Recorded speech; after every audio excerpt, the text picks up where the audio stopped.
शैतान बूढ़े आदमी के रूप में प्रकट होता है। वह विश्राम का स्थान देने का वादा करता है।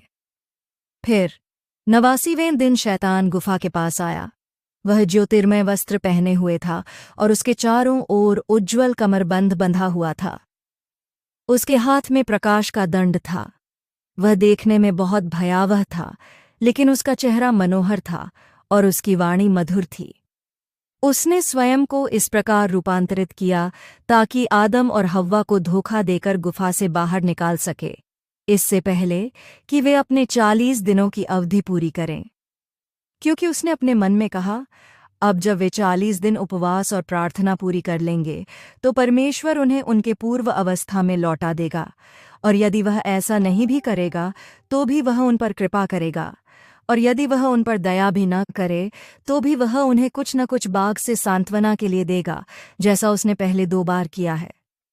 तब शैतान इस सुंदर रूप में गुफा के पास आया और कहा, हे आदम, उठो, खड़े हो जाओ। तुम और हव्वा दोनों मेरे साथ चलो, एक अच्छे स्थान पर। मत डरो, मैं भी तुम्हारी ही तरह मांस और हड्डियों से बना हूं, और पहले मैं भी वही प्राणी था जिसे परमेश्वर ने रचा था। और ऐसा हुआ कि जब उसने मुझे बनाया तो उसने मुझे संसार के उत्तर दिशा के किनारे एक बाग में रखा, और उसने मुझसे कहा, यहाँ ठहर। और मैंने उसके वचन के अनुसार वहां ठहराव किया और उसकी आज्ञा का उल्लंघन नहीं किया। फिर उसने मुझ पर गहरी नींद डाली, और हे आदम, उसने तुझे मेरी ही पसली से निकाला, परंतु उसने तुझे मेरे साथ ठहरने नहीं दिया। परंतु परमेश्वर ने तुझे अपने दिव्य हाथ से लिया और तुझे पूरब दिशा के बाग में रखा। तब मैं तेरे कारण दुखी हुआ, क्योंकि यद्यपि परमेश्वर ने तुझे मेरी ही पसली से निकाला था, फिर भी उसने तुझे मेरे पास ठहरने नहीं दिया। परंतु परमेश्वर ने मुझसे कहा, हे मेरे द्वारा निकाले हुए आदम के कारण मत दुखी हो, उसे कोई हानि नहीं पहुंचेगी, क्योंकि अब मैंने उसकी पसली से उसके लिए एक सहायक निकाली है, और मैंने ऐसा करके उसे आनंद दिया है।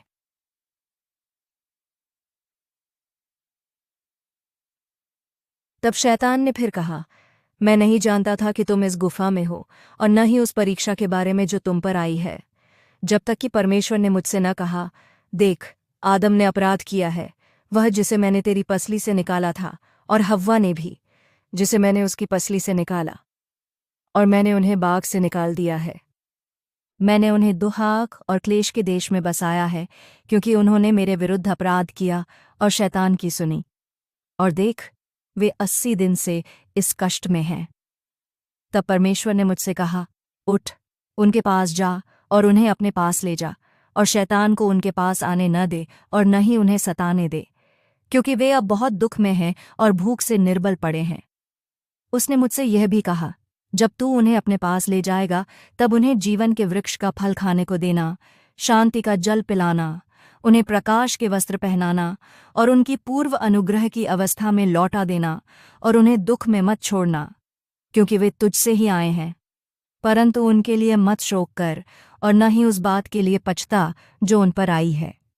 परंतु जब मैंने यह सुना तो मैं दुखी हुआ, और हे मेरे पुत्र, तेरे कारण मेरा हृदय इसे सह न सका। परंतु हे आदम, जब मैंने शैतान का नाम सुना तो मैं डर गया, और अपने मन में कहा, मैं बाहर नहीं जाऊंगा, कहीं वह मुझे फंसा न ले, जैसे उसने मेरे बच्चों आदम और हव्वा को फंसा लिया। और मैंने कहा, हे परमेश्वर, जब मैं अपने बच्चों के पास जाऊंगा तो शैतान मुझे मार्ग में मिलेगा और मुझसे वैसे ही लड़ेगा जैसे उसने उनसे लड़ा।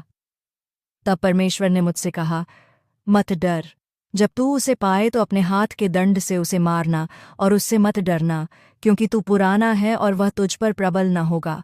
तब मैंने कहा, हे मेरे प्रभु, मैं बूढ़ा हो गया हूं और चल नहीं सकता, तू अपने स्वर्गदूतों को भेज जो उन्हें ले आए।